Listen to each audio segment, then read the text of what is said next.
Hello all. Welcome to Pustakvani, your one-stop solution for book summary.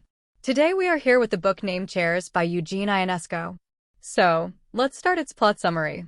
An old man and an old woman in their 90s, hereafter referred to as man and woman, are on a semicircular stage in dim light. The man looks out the window, up on a stool. The woman tells him to close the window. She says she gets dizzy from being on their island house.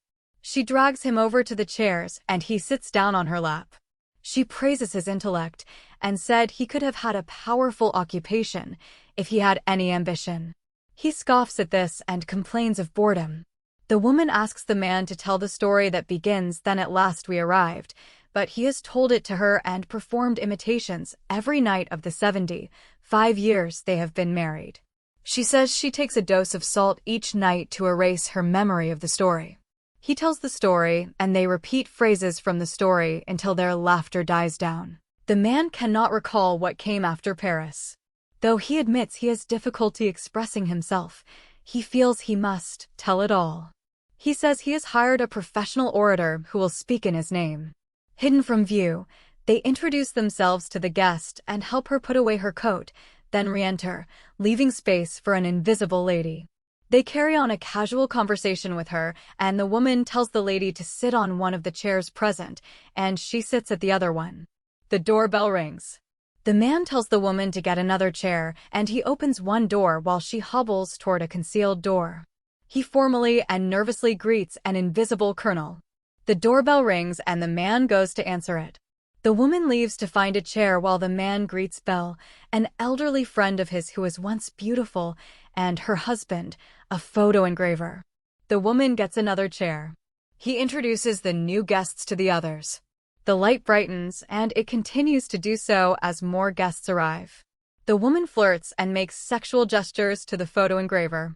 The man reminisces with Belle about their romantic youth and how they could have been happy together. The man and woman sit on opposite ends of the chairs and listen to the conversations. The woman discusses their one son who left them when he was 7. The man says they never had a child. The doorbell rings and the man lets in a handful of newspapermen while his wife gets more chairs. He introduces the other guests to the newspapermen, there to hear the orator. He says the orator will soon speak on his behalf about a system he's perfected. There's a loud noise and the main door opens. A powerful light floods in, and the invisible emperor stands there. The man and woman show their respects, introduce the emperor to the crowd, and stand up on the stools to get a better look at him.